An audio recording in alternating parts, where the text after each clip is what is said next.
If you like this video, please give it a thumbs up, comment, and subscribe to my YouTube channel, as well as follow me and subscribe to me on all my other social media platforms.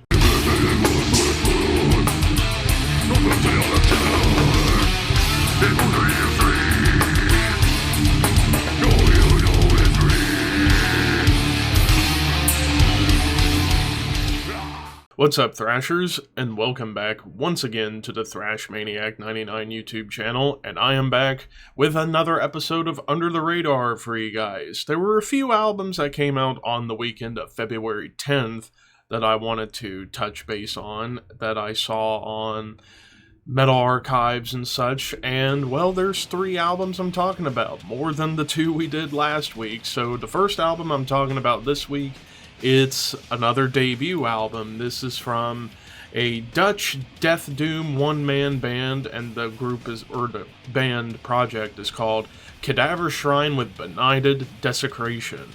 So this came out February 10th, and this is a debut. This project was created last year by one Maurice DeLong, who's doing pretty much everything: songwriting, lyrics, vocals, all the instruments, and the production. So, kind of taking the Dan Swano route almost when it comes to just doing everything on your own. And this is some very gross death doom. Although, I will say there is a lot on this album that reminds me of, like, Morbid Angel, especially some of those tremolo riffs that you get on here, and whenever it gets a little bit faster in certain sections, it definitely reminds me a lot of Morbid Angel. But when it comes down to the atmosphere and the vibes, there's definitely a lot of incantation going on here, particularly with how cavernous the atmosphere feels, and definitely with the production having that more kind of lo-fi approach to it, definitely kind of gives it that charm. I will say also, there are some really cool, like, somber melodies, especially in the final track, The Shattered Corpse. The way the song ends is in this, like, somber, melodic dirge, almost. Now, while the production's very lo-fi, it does, however, cause some issues with me. Like, there will be times where, whenever there's blast beats going on, it's like everything just sounds kind of mud. Or everything just sounds like mud whenever blast beats are going on. There is a cool guitar tone going on here, but whenever you get into the blast sections, they're hard to distinguish, and the vocals are just straight up demonic and just blends in with everything. But overall, this was a decent debut. I'm going to give this one a 7.5 out of 10. There are some moments on here that were really, really cool. I do like the energy behind wanting it to sound as gross as possible, but for me, who's into death doom, I do want to hear everything a little bit more clear, if that makes sense. But yeah, 7.5 out of 10. And now for album number 2, and we get yet another death metal one, and this is Atomwinter with Sakrileg, or Sakrileg, however you want to pronounce it, depending on the spelling. But yeah, this is a German death metal band that, well, they've been around since, well, if I can go onto their page, 2010, so they're fairly new. They're actually pretty new.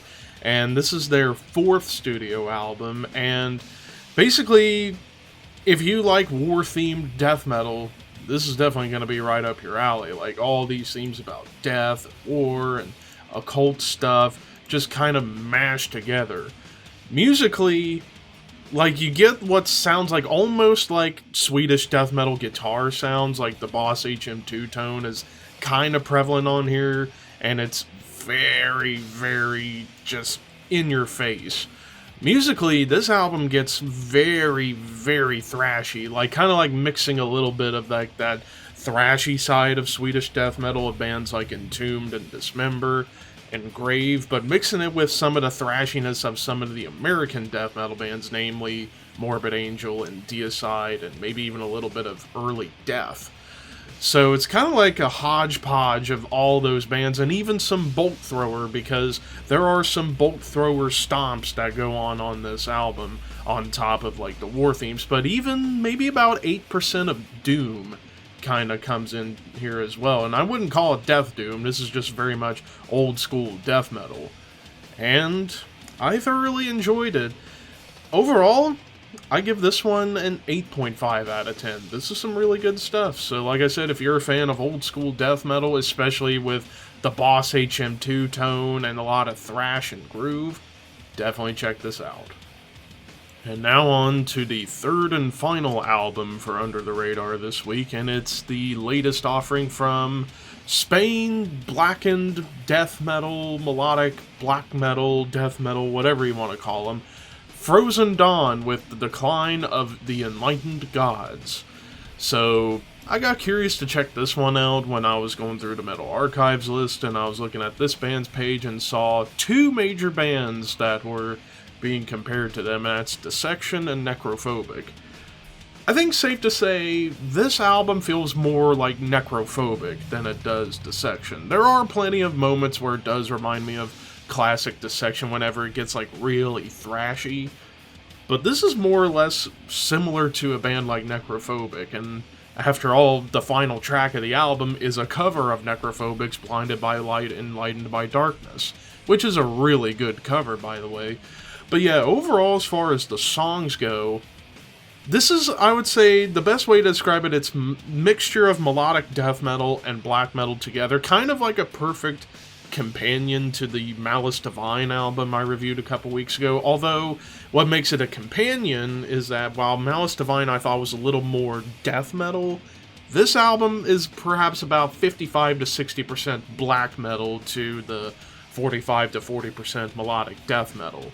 Because there are a few moments where you get some death metal chugs, but it's pretty much balls to the wall black metal with some great melodies all over it. And even a little hint of technicality kind of gets laced in there with the guitar work. Like, the guitar work on this album is absolutely top-notch. And also, forgot to mention that Dan Swano had some production credits on here for the mastering of the album, and it sounds absolutely incredible. So, yeah, overall, very good album. So far, most of the black metal albums I've talked about so far this year have been very strong. And this one is no different. I give this one an 8.5 out of 10 as well. Some really good stuff going on for the world of black metal here in the beginning of 2023. But anyways, that does it for this week's Under the Radar. What was your favorite album out of the three I talked about? Let me know in the comments below. But until next time, keep your horns high and your dreams wet.